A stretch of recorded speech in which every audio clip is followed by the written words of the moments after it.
Danielle Ashworth was 31 years old when she opened her husband's laptop to close a tab and found a folder she was never meant to see. 8 years of marriage. 8 years of styling his suits, ghostwriting his pitch emails, designing the very event invitations for the dinner she'd organized that night. Trevor sat 2 rooms away, laughing on a call, while Danny scrolled through a year of messages between him and a woman named Simone. She kept reading. Past the late nights he'd explained away, past the work trips, until she found the message where he called her ugly. Invisible. Said Simone made him feel like he was finally with someone people noticed. He wasn't whispering it. He was bragging. Danny didn't cry, didn't call out his name. She closed the laptop, smoothed her dress, and walked into the kitchen where he stood, still laughing, still certain his wife knew nothing. He had no idea what she'd just read, and he had no idea what she was about to become. Before we dive in, comment where you're watching from today. And if stories like this speak to you, hit subscribe, because tomorrow's story is even more intense. The tie was the wrong blue. Danny saw it the moment she laid it across the bed next to Trevor's shirt. Too gray, too flat. It would wash him out under the banquet hall lighting, and she knew exactly what that lighting looked like because she had personally emailed the venue coordinator 3 days ago to confirm the color temperature of the bulbs.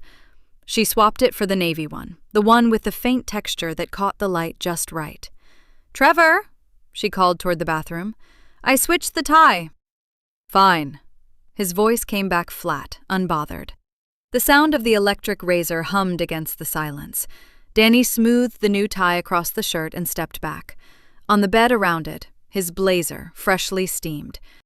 His pocket square, folded in a flat presidential style because he always fussed with a puff fold until it looked wrong. A printed index card sitting beside his dress shoes, with his talking points for the dinner written in Danny's clean, even handwriting. 3 main points, 2 supporting stats, 1 strong closing line she'd written herself, something memorable and warm. The kind of thing that made people lean in and think, this guy gets it. Trevor hadn't asked her to write it. She'd done it because she knew he'd panic without it. She always knew. On the desk in the corner of their bedroom, her laptop sat open next to the printed dinner program she'd finished at midnight the night before. 12 pages. The firm's logo centered on the cover, crisp and well-spaced, a small refinement she'd made to the original file because the kerning on the G had always bothered her, and no one else had ever noticed. Inside, a clean layout, a simple color palette, a hierarchy of information that made everything easy to read, without looking like someone had just opened a template and clicked print. She had been a graphic designer once, a real one, with a portfolio and clients and a small but growing name in Atlanta's creative scene. 8 years ago, when Trevor got the offer at Hargrove and Pell Financial, they sat at their kitchen table and made a plan together. Or at least, she thought it was together. He would take the position, build momentum, and she would freelance from home, keep things flexible while he got established. "Just for now," he'd said. "Once I'm stable, you can go back full-time. You're too talented to quit forever." She had believed him. The freelance slowed, then stopped. Then Trevor's schedule became something she organized, and his work dinners became something she prepared for, and his professional image became something she quietly, carefully, invisibly built, one styled outfit and ghost-written LinkedIn post at a time. She closed her laptop and carried the programs to her bag. The banquet hall at the Westin Peachtree was warm and gold-lit, full of men in dark suits and women in cocktail dresses, the low sound of glasses and conversation layered over soft music. Danny had chosen the venue. She'd also coordinated with the catering manager, confirmed the AV setup, and designed the table cards currently sitting at every place setting. Trevor worked the room like he owned it. That part he was genuinely good at, the handshakes, the eye contact, the easy smile. She watched him from the edge of a conversation, holding a glass of sparkling water, and felt something she couldn't quite name. Not pride, something older than that. "You must be Trevor's wife." A man extended his hand, broad face, kind eyes. His name tag read Paul Whitfield, Regional Director. "Danny," she said, "these programs are beautiful." Paul held his up. Did the firm use an outside designer? I've been trying to get our Atlanta office to upgrade their materials for months. I made them, Danny said. Paul blinked, then smiled wider. Seriously? Trevor, your wife is talented. Trevor appeared at her elbow. His smile didn't move, but something behind his eyes went tight. She felt it more than saw it, a small, almost invisible flinch, like the compliment had landed somewhere he didn't want it to land. She keeps busy, Trevor said. He touched the small of her back. Light. Steering. Paul, did you get a chance to look at the Q3 projections I sent last week? The conversation shifted. Paul followed it. Danny stayed where she was. She keeps busy. Not, she designed these. Not, she's a designer. Not even her name offered to the room. Just a smooth, frictionless redirection, so natural she wondered if he even heard himself do it. She sipped her water and said nothing. They got home just after 11.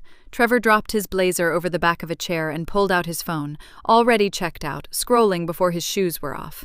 Danny collected the blazer, hung it up, and began clearing the bed, the tissue paper from the steamer, the spare index card, his laptop she'd moved earlier to make room.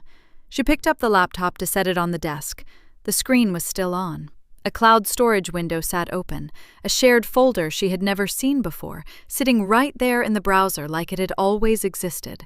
The folder name was simple, S+T. And in the sharing bar at the top, 2 names, Trevor's, and one she didn't recognize, Simone Reyes. Danny stood there for a moment, the laptop warm in her hands, the house quiet around her.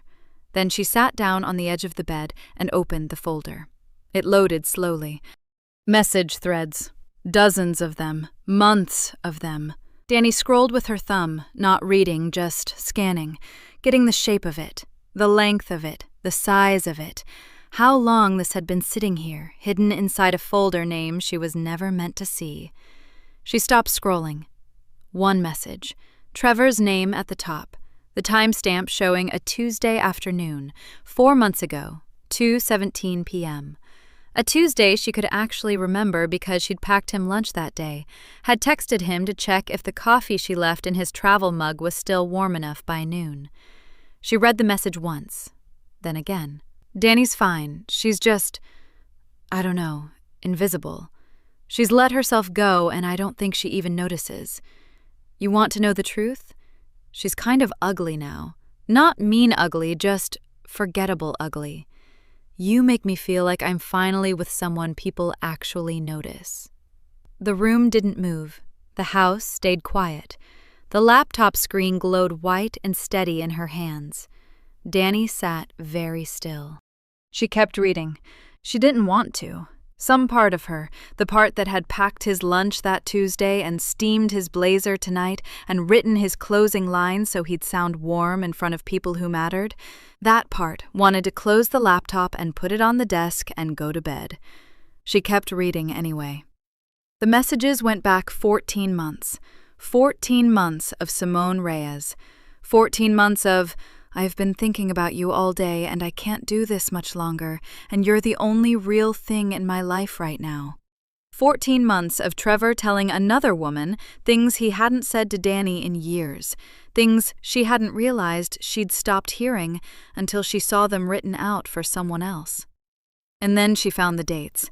November, the Hargrove Fall Client Dinner. Danny had designed the centerpiece cards for that one, had spent a weekend sourcing the right cardstock because Trevor said the firm's image needed to feel more premium, more intentional. She was at the Hargrove dinner tonight, Trevor had written to Simone. 2 tables away. I kept thinking about you the whole time. I almost lost it when they sat us near each other for the speeches. Danny stared at that one for a long time. She had been at that dinner. She remembered it. The centerpiece cards, the way the lighting had gone slightly too warm, the woman in the burgundy dress she'd thought looked composed and quietly confident. She had even said so to Trevor on the drive home. That woman in the burgundy dress had such good posture, she'd said. Trevor had said, I didn't notice her. Danny set the laptop down on the bed beside her, very gently, like it was made of something that could shatter. She heard the front door. Trevor came into the bedroom, still loosening his cufflinks, his jacket already off, moving with the easy confidence of a man who expected the room to be the same as he'd left it. It wasn't. He stopped. Danny was sitting at the foot of the bed, the laptop open next to her, her hands folded in her lap, her face completely still. "What are you doing with that?" he said. "Reading," she said. A beat. His eyes went to the screen, then back to her face. "Danny." 14 months, she said. The Hargrove Fall Dinner, the Regional Summit in March, the Awards Night in June. She paused. "I designed the printed materials for all 3 of those events." Trevor's jaw shifted. He looked at her for a moment, and she watched something move across his face. Not guilt, not exactly. More like calculation, like he was deciding which version of this conversation he wanted to have. "It's not what it looks like," he said. "Don't." Her voice was quiet, even. "Don't do that." "You've been going through my things. Your laptop was open. The folder was right there." She looked at him steadily. "You called me ugly, Trevor." The word landed in the room and sat there. He crossed his arms. "I said what I said because I was frustrated." "You have let yourself go. I've been trying to tell you that for 2 years and you never listen." Something moved through her chest, cold and slow. "I made myself smaller for 8 years, she said. "I stopped taking clients. I stopped working. I styled your clothes and wrote your talking points and made you look like someone worth noticing." She held his gaze. "And you told her I was forgettable." "Because you are." He said it plainly, almost businesslike. "I deserve someone who makes an effort. I deserve more than this." He gestured vaguely at the room, at her, at all of it. "You stopped trying, Danny, a long time ago." She didn't flinch. She sat very still and let him say it, and she felt every word, and she did not let him see that. "Get your things," she said quietly. Something flickered across his face. Then he nodded, once, like it was a decision he'd already made and she had simply caught up. He went to the closet. He moved fast and practiced. Too practiced, she noticed. Too sure of which drawer and which shelf, like he had already rehearsed this in his head more than once. The good watch, the documents in the top left drawer of his desk, the garment bag from the back of the closet that she now realized had been packed and waiting. He was done in 11 minutes. She stood in the doorway of their bedroom and watched him carry the bag to the front door. He didn't look back. His hand found the door handle, and he pulled it open, and the night air came in cold and quiet from outside. He stepped through. The door shut. The house was completely still. Danny stood in the doorway for a moment. The silence pressed in around her, thick and strange. She looked at the chair where she'd hung his blazer an hour ago. She looked at the hall table where the extra index card sat, the one with his closing lines still printed on it in her handwriting. She picked up her phone. Lauren answered on the second ring. "It's me," Danny said. Her voice was smooth and clear. "I need you to help me file. Tonight." Lauren showed up at 7 in the morning with 2 coffees and a yellow legal pad already covered in notes. She didn't hug Danny at the door. She looked at her once, sharp and quick, the way she always did when she was checking whether someone needed comfort or whether they needed to work. Danny was already dressed. "Good," Lauren said, and walked in. They sat at the kitchen table for 3 hours. Lauren explained everything in plain terms, what Danny was entitled to, what the timeline looked like, what she needed to gather before Trevor had time to move anything. Danny listened and took her own notes in small, neat handwriting. She didn't cry. She didn't spiral. She asked clear questions and wrote down the answers. At one point, Lauren looked up from her legal pad and said, "You doing okay?" "I'm doing what needs to be done," Danny said. Lauren studied her for a second. Then she nodded. "Okay. Then let's keep going." That same afternoon, Danny sent one email. She'd been thinking about it since the night before, somewhere in the hours between Trevor leaving and the sun coming up. She opened her laptop, her own this time, and typed a message to Walter Okafor. Wally, her old college friend, the one who'd worn the same beat-up sneakers for 2 years straight and talked about building things the way other people talked about breathing. He ran a tech company now, a real one, growing fast. She'd run into him at a mutual friend's birthday 2 years ago. He'd asked about her work, and when she'd said she was mostly doing internal stuff at Trevor's firm, design, strategy, some communications, he'd shaken his head slowly. "That's a waste," he'd said. "You know that, right? You have a real eye. What you're doing for someone else's career, you should be doing that for yourself." She hadn't forgotten it. She just hadn't been ready. She was ready now. The email was 4 sentences. She told him she was going freelance. She told him she remembered he'd been looking for someone to help with his company's rebrand. She asked if he still needed help. He replied in 40 minutes. "I've been waiting for you to ask. Call me tomorrow. Let's build something." 3 weeks later, Lauren called with news she delivered in a carefully level voice that Danny had learned to recognize as her trying to stay professional about something that made her furious. "I pulled some records," Lauren said. "Trevor and Simone have been looking at condos together, jointly, for about 6 months. Danny was quiet. "6 months ago, you were still paying the majority of the household expenses," Lauren said. "He was planning to leave while you were still covering rent, groceries, utilities. He walked out of a life you were financially holding up, and he'd already picked out where he was going next." Danny looked out the kitchen window. The same window she'd looked through 100 mornings, making coffee, thinking about nothing in particular.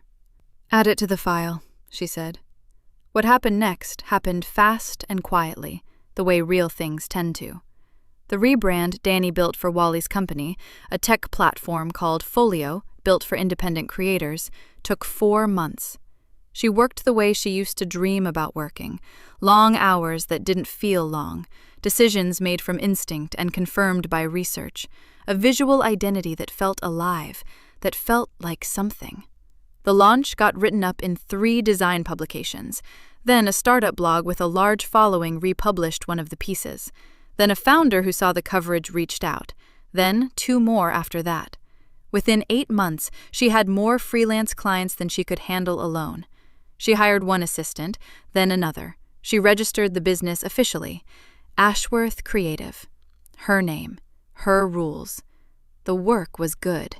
Not good by the standards of Trevor's world, where good meant impressive to people at dinner parties. Good in the way that mattered. Functional, sharp, honest. Her brands didn't just look beautiful, they worked. By the 18-month mark, she was turning down projects. By 2 years, she had 5 full-time employees, an office with actual windows, a client list that other agencies would have fought for, and a net worth she still sometimes had to look at twice to believe was real. She also looked different, not because she had changed herself for anyone, but because she had stopped making herself smaller, and that change had worked its way out from the inside until it showed in how she stood and how she dressed and how she laughed in meetings, fully, without checking to see if it was too much. Wally's company was honored at a gala in New York, an innovation award, the kind that brought out serious people and serious cameras. The event ran alongside the Met Gala weekend, and the red carpet outside the venue was real. Photographers, names being called, flashes going off in quick, bright bursts. Wally had asked Danny to attend as a featured guest, not a +1, not arm candy. Her name was in the program. She wore a deep green gown, architectural and clean, and her hair was up, and she was mid-laugh at something Wally had just said when it happened. She looked toward the edge of the carpet, the way you do when a crowd shifts, when something pulls your attention without a reason. And there was Trevor.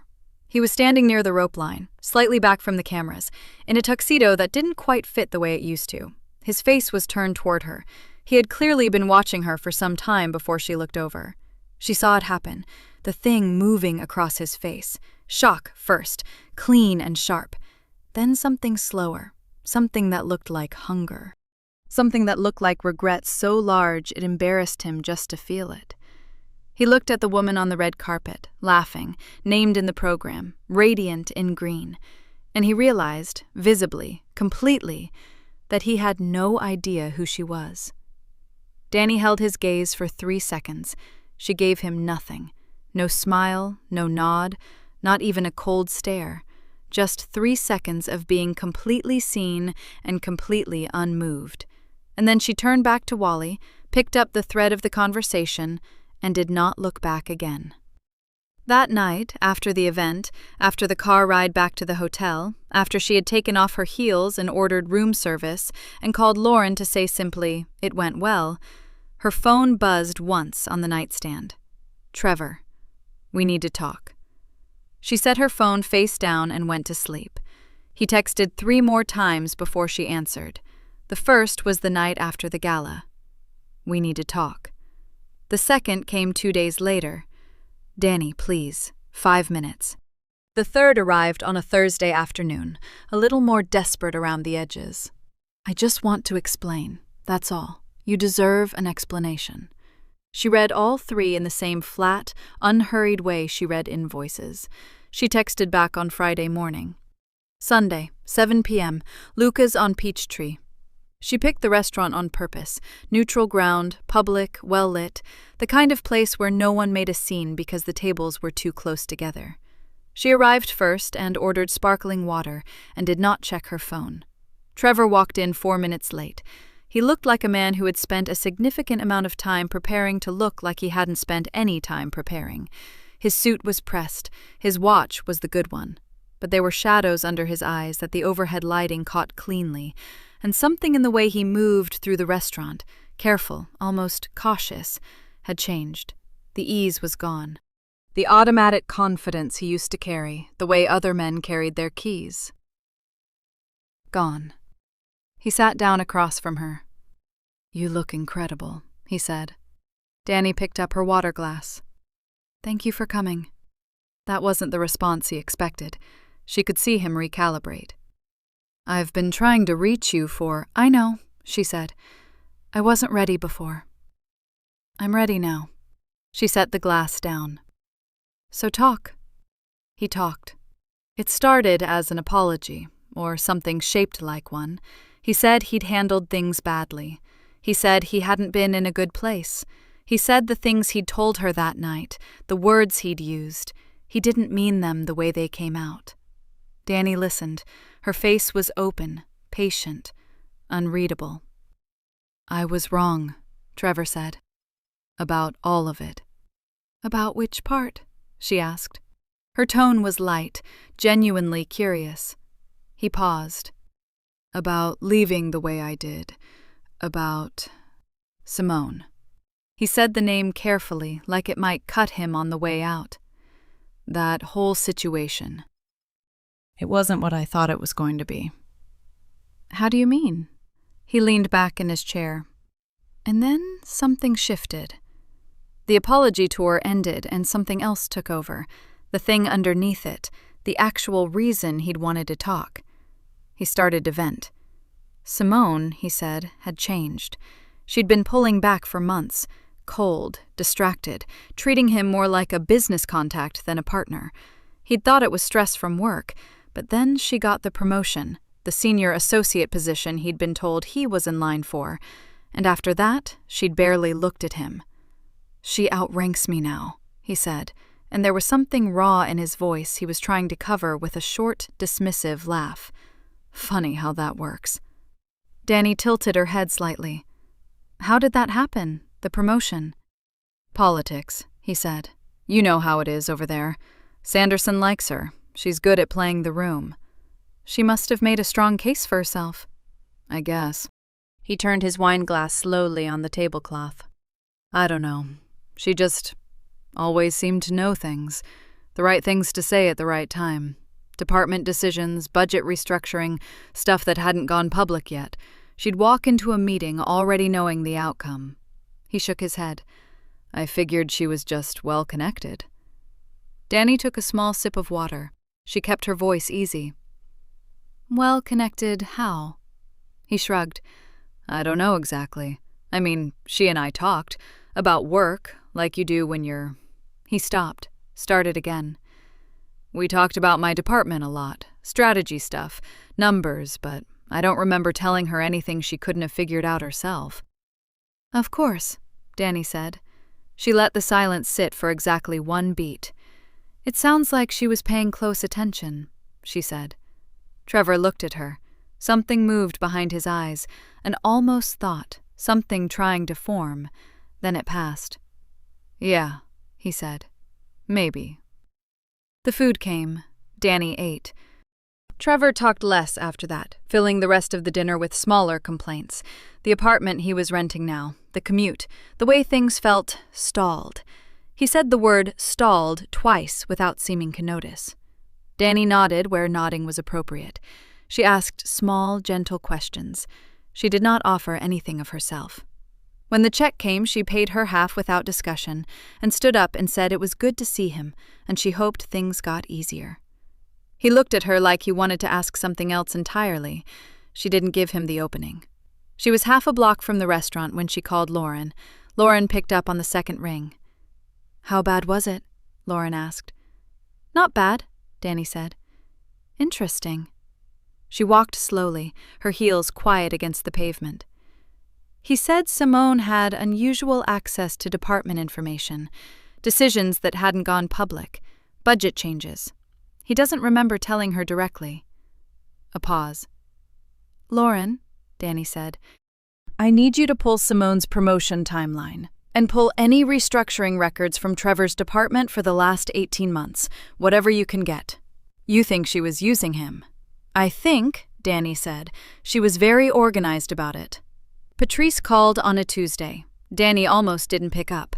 She stood in her kitchen and watched the name light up on her screen, Patrice Ashworth, and felt nothing sharp, just a kind of dull recognition, like seeing a street sign for a place you used to live. She answered. "Danielle?" Patrice's voice was tight, careful. "I know I don't have the right to ask, but I'd like to meet with you. Not about Trevor, not to—" She stopped, started again. "There's something I should have told you sooner. I'm sorry it took me this long."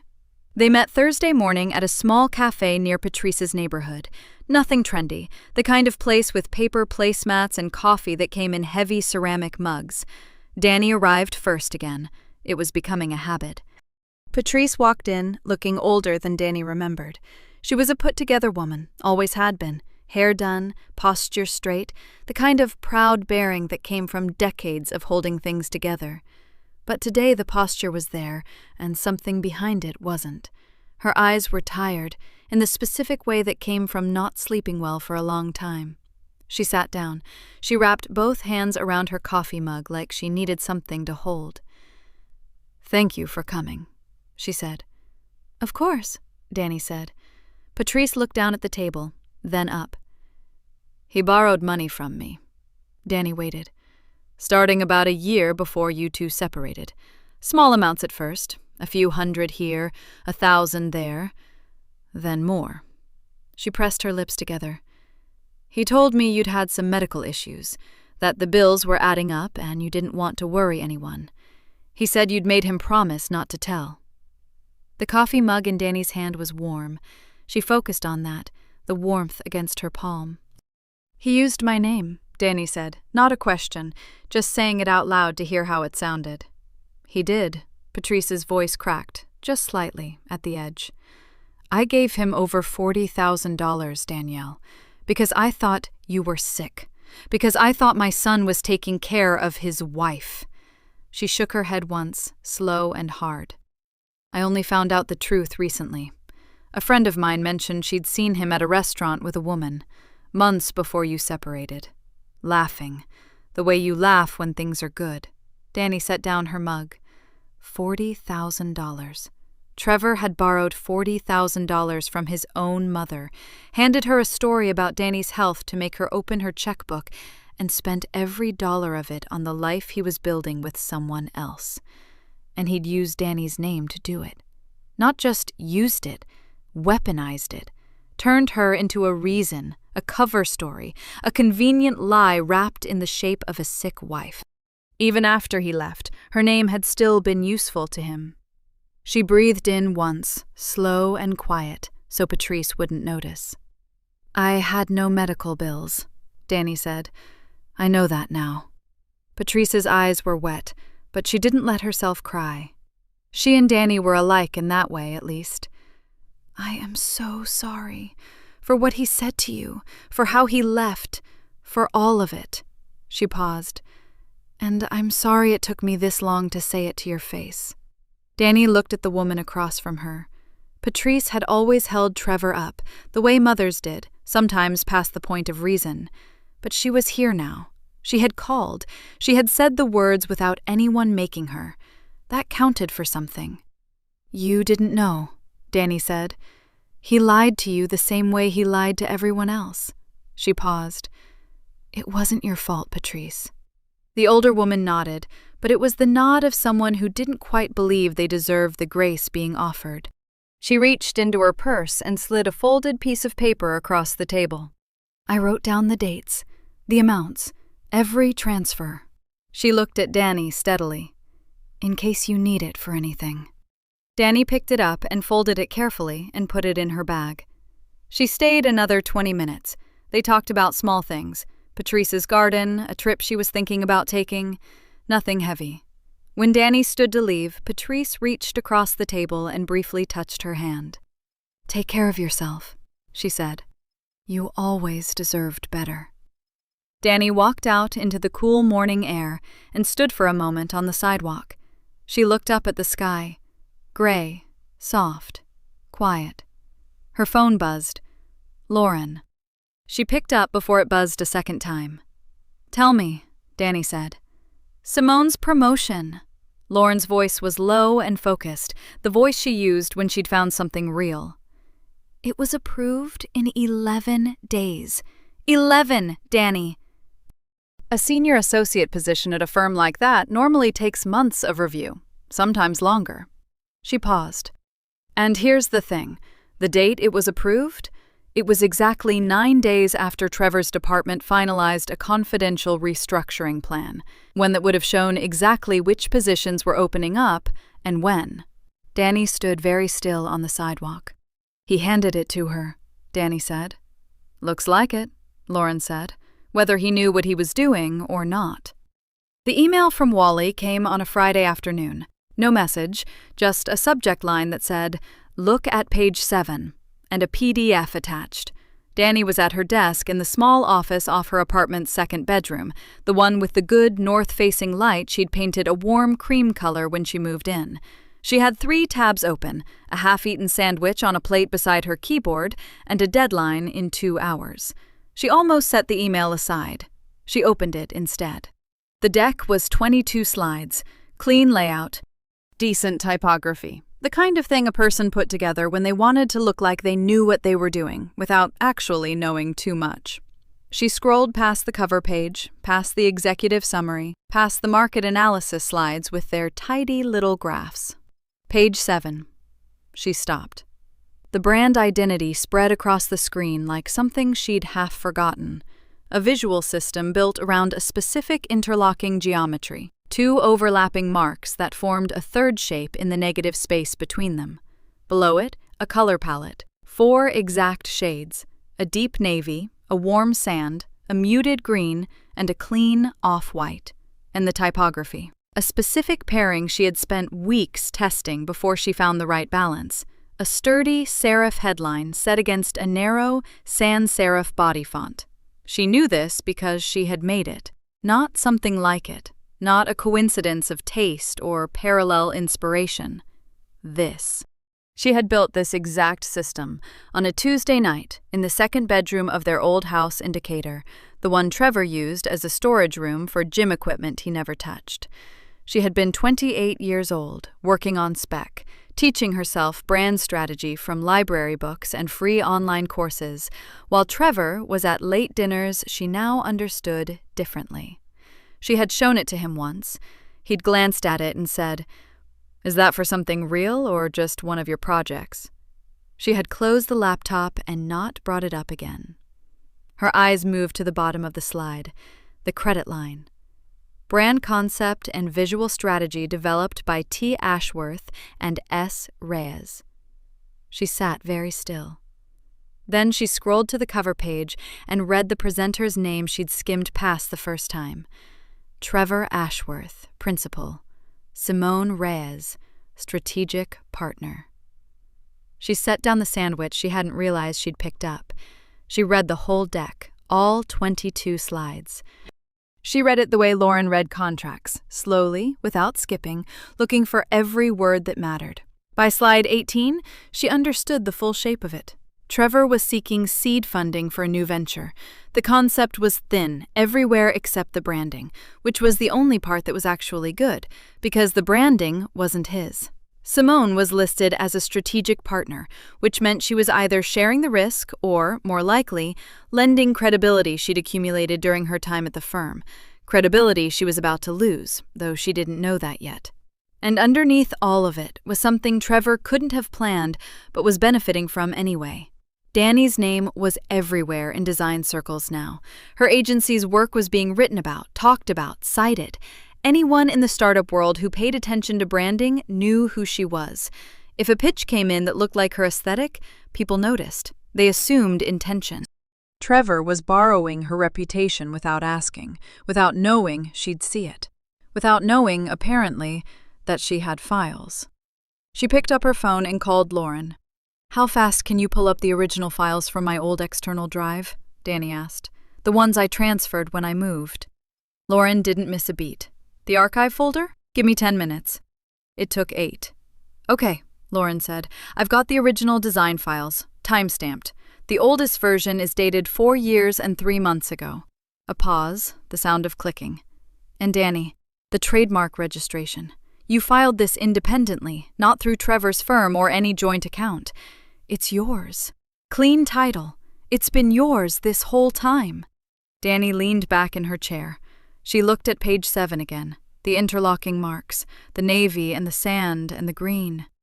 Her work. Her nights. Her quietly closed laptop. She called Wally next. "You saw it," he said before she got a word out. "I built it," she said. A short silence, then, "What do you want to do?" She thought about it for exactly 5 seconds. She could send a cease and desist. Lauren could fire it off by Monday morning. The deck would disappear, the pitch would die, and Trevor would know she'd seen it and shut it down before it ever reached a room.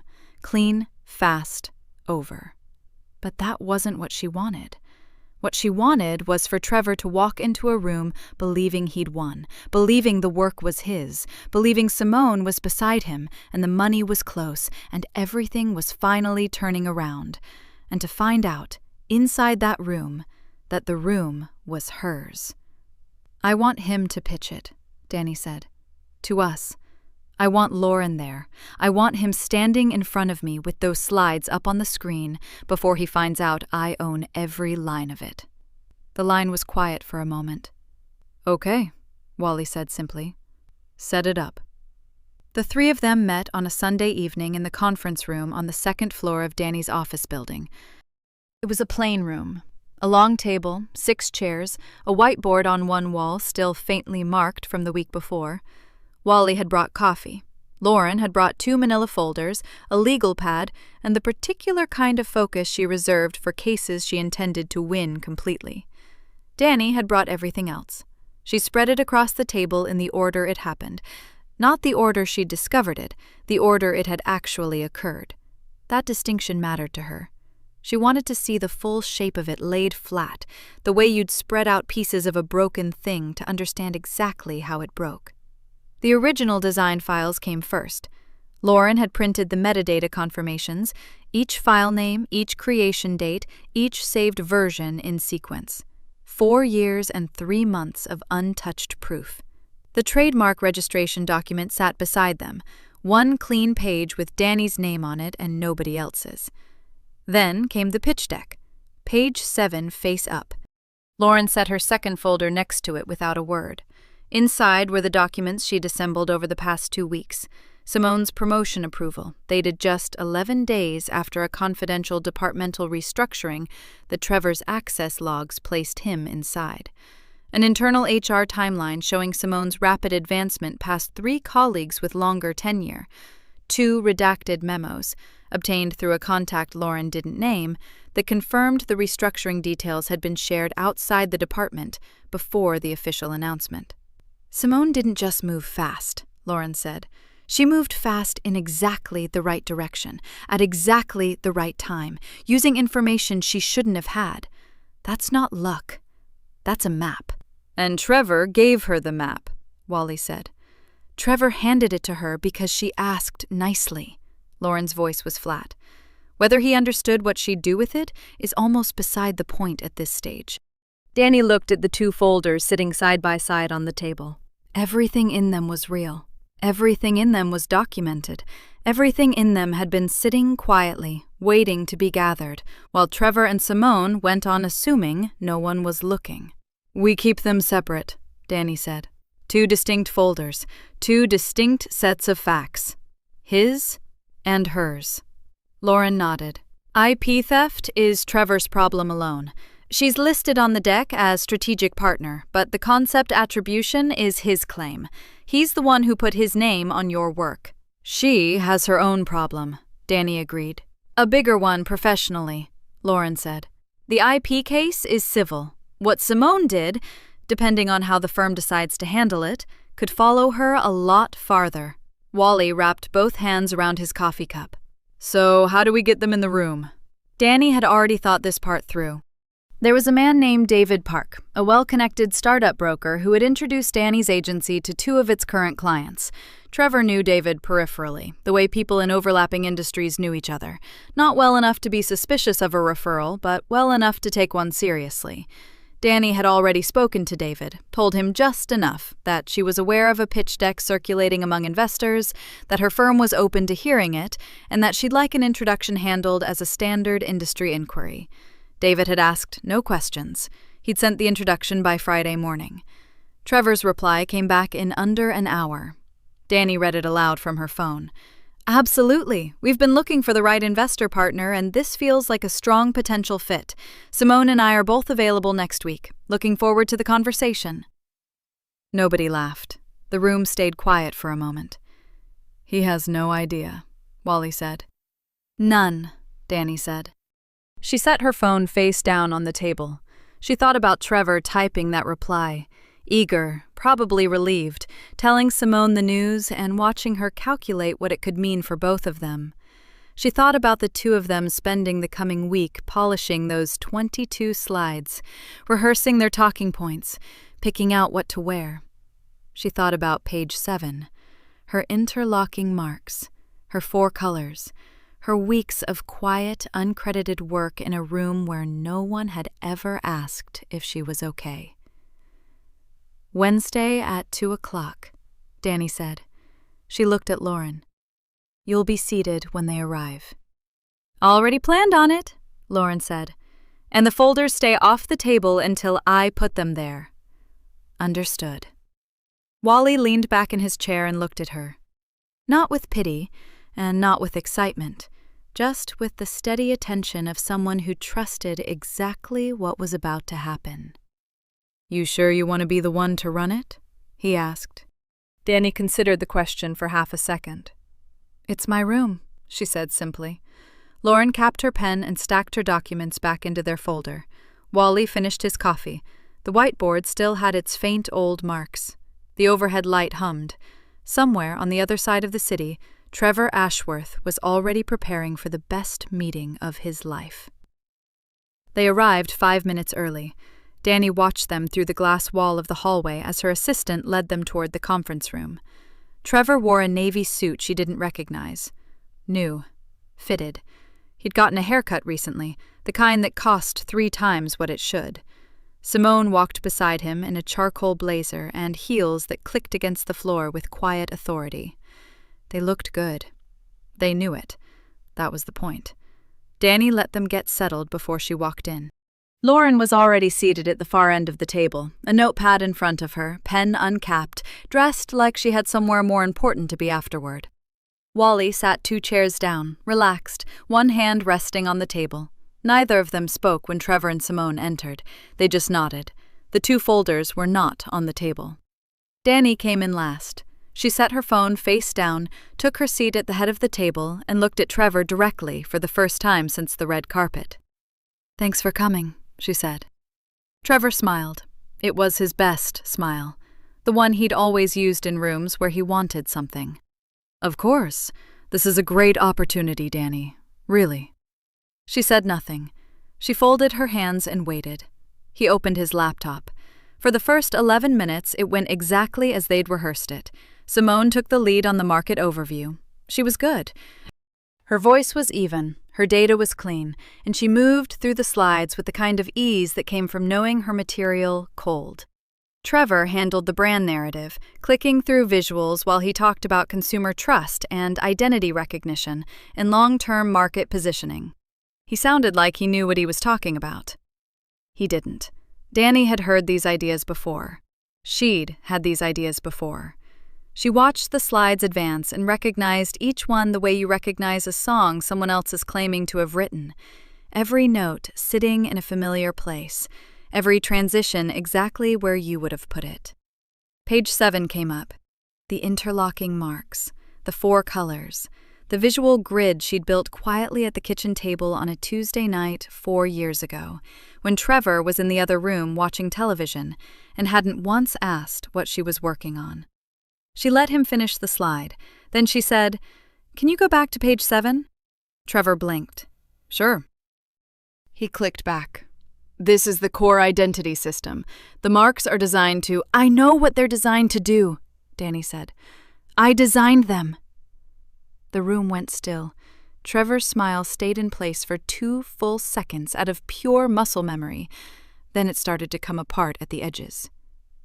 "I'm sorry." Danny reached beside her chair and placed the first folder on the table. She opened it and turned it so the documents faced Trevor and Simone. She didn't slide it dramatically. She just placed it, the way you'd put down something that had always belonged on that table. Creation date, March 14th, 4 years ago. She touched the first page. File name, version history, and metadata, all preserved. This second page is the trademark registration, filed 2 years ago. My name, my firm. She looked at him. No one else's. Simone turned to look at the folder. Then she turned to look at Trevor. His mouth opened. Nothing came out. The visual concept you presented on page 7 and the identity framework across pages 8 through 13 are registered intellectual property. Danny's voice was level, no heat in it at all. Presenting them as original work, especially in a funding context, constitutes IP infringement. My attorneys will be filing accordingly. The deal is not moving forward. Trevor's jaw tightened. "Danny, we can talk about this. We are talking about it," she said. Simone had gone very quiet. She was looking at the folder, not at Trevor, not at Danny, at the documents, the way someone looks at a wall they just realized they can't get past. "You didn't know," Danny said to Simone. It wasn't a question. Simone said nothing. "He didn't tell you the concept had a prior owner." Danny said it plainly. No satisfaction in it, just fact. The silence that followed lasted about 4 seconds. Long enough for Simone to turn and look at Trevor with an expression that said everything and nothing at the same time. Then Danny reached beside her chair again. The second folder went onto the table. "This is a separate matter," she said. She opened it and turned it the same way she'd turned the first. Simone's promotion was approved 11 days after a confidential departmental restructuring. Trevor's access logs place him inside that data during the same window. She moved through the pages steadily. HR timeline. Advancement record. 2 memos confirming the restructuring details circulated outside the department before any official announcement. She looked at Simone directly. "You moved fast," Danny said. "In exactly the right direction, at exactly the right time. Using information you shouldn't have had." She paused. "That's documented." Simone's face had gone pale, not the kind of pale that comes from embarrassment, the deeper kind. The kind that comes from understanding, all at once, exactly how much is over. Danny closed both folders. She set her hands flat on the table and looked at the two of them. The overhead light hummed. Nobody moved. They left separately. Trevor pushed back from the table first, gathering his laptop with quick, rigid movements, not looking at anyone. He said something low and sharp under his breath, but Danny didn't catch it, and it didn't matter. His chair scraped against the floor. The door opened. The door closed. Simone stayed 30 seconds longer. She stacked the pitch material slowly, like she needed something to do with her hands. Her face had smoothed itself back into something neutral, but her hands weren't quite steady. She didn't say anything to Danny. She didn't say anything to Lauren or Wally. She picked up her materials, walked to the door, and was gone. Danny stayed at the head of the table. The two folders sat in front of her, side by side, closed. The next morning, Danny sent one email. It was 4 sentences long. She introduced herself as the principal of her firm, noted she had documentation relevant to internal conduct at Sanderson Financial, and asked for 30 minutes of Greg Sanderson's time at his earliest convenience. She CC'd Lauren. He replied within 2 hours. Greg Sanderson's office was on the 14th floor of a building downtown, all clean lines and dark wood, the kind of space designed to make visitors feel slightly smaller than they actually were. He was already standing when Danny walked in. Medium height, silver at his temples, the kind of man who listened before he spoke and made you feel the weight of that. He shook her hand once, firm, direct. "Ms. Ashworth," he said, "please sit." She sat. She placed the 2 folders on the desk in front of her, not open yet, just there. She said, "I'll be straightforward with you." "I'd appreciate that," he said. So she was. She walked him through it in order. Trevor's access to the confidential restructuring data, the window of time between that access and Simone's promotion approval, the memos that moved outside the department before the official announcement. She turned pages as she went, pointing to dates, names, and records, not editorializing, just showing. Sanderson didn't interrupt. When she got to the IP folder, she explained it briefly. Not to implicate his firm, she said, but because the attempted theft of her registered work was directly tied to the same pattern of conduct, the same people, the same disregard for what belonged to someone else. She closed both folders and pushed them across the desk toward him. He looked at them for a moment without touching them. Then he said, "How long have you had this?" "Long enough to be certain," she said. He picked up the top folder. He opened it. He read the first 2 pages the way people read things when they're already believing what they're seeing, carefully and without surprise. "I'll need copies," he said. "They're yours," Danny said. "Lauren Caswell, my attorney, is prepared to speak with your legal team directly." He nodded once. That was all. The week moved quickly after that. On Tuesday, word reached industry circles that a funding pitch had been pulled following confirmed IP infringement claims. Danny hadn't said a word publicly. She didn't need to. These things moved on their own once the right people knew. By Wednesday, 2 investors who'd been circling Trevor's startup had quietly stepped back. And by Thursday, Sanderson Financial had opened a formal internal review. Trevor was terminated on Friday. The firm didn't make an announcement. They rarely did for things like this. But the news moved the way bad news always moves in tight professional circles, quietly and everywhere at once. By the weekend, his name had the kind of weight attached to it that doesn't come off easily. Simone lasted a few days longer. The internal review confirmed what the documents had shown.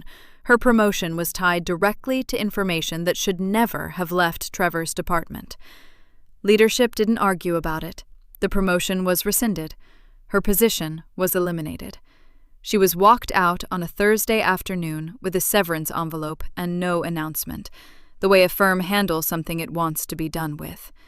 She had traded her integrity for a title she held for less than 5 months. What happened next, Danny learned from Patrice. Simone called her, not out of kindness, out of anger. Cold, controlled, the kind of anger that picks its target carefully and hits where it will do the most damage. She told Patrice everything, The borrowed money, the lie about Danny's medical bills, the months of dinners and hotel rooms and weekend trips funded by an old woman who thought she was helping her son through a hard time. Patrice called Danny the same evening, her voice quiet and tired. "He used my name to borrow money from his own mother," Danny said carefully, "even after he left." "I know," Patrice said. "I know that now." There was a long pause on the line. "I'm sorry," Patrice said, "for more than the money." Danny accepted that. She didn't offer anything false in return, but she accepted it. After she hung up, she sat at her kitchen table for a while in the quiet. Trevor had walked out of their marriage with a bag, a new relationship, and a backup plan he thought no one could see. Now the relationship was rubble. The backup plan had collapsed into a lawsuit, and the woman who had been his last financial lifeline now knew exactly what her money had paid for. He had nothing left to land on. Her phone rang at 9:47 that night. She looked at the screen. His name. She let it ring twice, then picked up. "Danny?" His voice was different, smaller. The old shape of it was still there, but something had gone out of it, the way air goes out of something that's been punctured. "I need to see you, in person. I need you to hear me out." She met him on a Saturday morning, a small coffee shop off Peachtree, the kind of place with mismatched chairs and handwritten menus. Nothing fancy. She chose it deliberately. No history here. No version of them had ever sat in this room together. She arrived first, ordered a black coffee, sat by the window and waited. He walked in 5 minutes late, which once would have been on purpose. Now it just looked like a man who couldn't quite get himself together. His suit was right, his shoes were shined, but something beneath all of it was off, the way a frame looks straight until you find the one crooked nail holding it up. He saw her and stopped for just a second. Then he crossed the room and sat down across from her. "Thank you," he said, "for coming." She wrapped both hands around her cup. "You have 30 minutes, Trevor." He nodded. He looked down at the table. He started talking. It came out in pieces. The affair, the money from his mother, the pitch deck, the startup he'd tried to build on ground that was never his. He said he hadn't been thinking straight. He said Simone had pushed him, which was partly true, and partly something men say when they need a cleaner story. He said he knew none of it was okay. He said the word sorry 3 times. Each time it landed a little flatter than the last. Danny listened. She didn't move much. She let him finish. When the silence settled, she picked up her coffee, took one slow sip, and set it back down. "Do you remember what you said to me?" she asked. "The night you left?" He looked up. "You called me ugly," she said. Her voice was even, just a fact, stated plainly. "You said I'd let myself go. You said you deserved more." She paused. "You looked right at me and said those things." He opened his mouth. "I'm not asking you to explain it," she said. "I'm telling you what it meant." He closed his mouth. "The moment you said that, you stopped seeing me," she said. "Not because it was true. Because you needed it to be. You needed me to be small, so you could feel big. And once you decided that was who I was, you couldn't see anything else." She tilted her head slightly. "You missed everything. 8 years of work you dismissed as a hobby. A career you never once asked about. The person sitting right in front of you." She set her cup down. "Your blindness wasn't an accident, Trevor. It was a choice, and you made it every single day." He was quiet for a long moment. "I know," he said, low, rough around the edges. "I know that now." "I know you do," she said, "but knowing it now doesn't change what it cost you then." She looked at him steadily, without cruelty and without warmth. "It cost you everything, and it freed me completely." She picked up her jacket from the back of her chair. "I'm not going to forgive you," she said. Not because I'm still angry. I'm not. But forgiveness is something you give when someone deserves a lighter load, and I don't owe you that. She stood. I hope you build something real one day. I actually mean that, but I won't be any part of it. She left a 10 on the table for her coffee, turned, and walked out. She didn't look back. 6 months passed. In February, Danny's agency signed a national retail brand, a contract that made the cover of a trade design publication and crashed her firm's website for 12 hours from the traffic. Wally sent her a bottle of champagne and a text that said only, "Told you." Their partnership ran the way it always had, clean, steady, built on mutual respect and a shared belief that the work mattered. She started holding monthly mentorship sessions for young female designers, women in their 20s who had been told their instincts were just hobbies, their vision just decoration. She gave them 2 hours every month and all of herself within them. Trevor's name surfaced occasionally, the way things do. LinkedIn notifications from mutual contacts, fragments passed through industry whispers. He had been applying for roles, entry-level positions mostly, in cities far enough away to feel like a quiet start over. No traction yet. The name still carried the weight from the review. Simone had gone quieter. A new city, a different name used in 2 freelance credits that didn't survive a second look. She had wanted a career so badly, she'd stolen the bones of one. What she'd built hadn't held.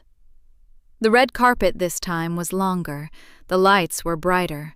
Backstage, in a dressing room that smelled like fresh flowers and hairspray, Danny stood in front of a mirror. Her keynote was in 20 minutes.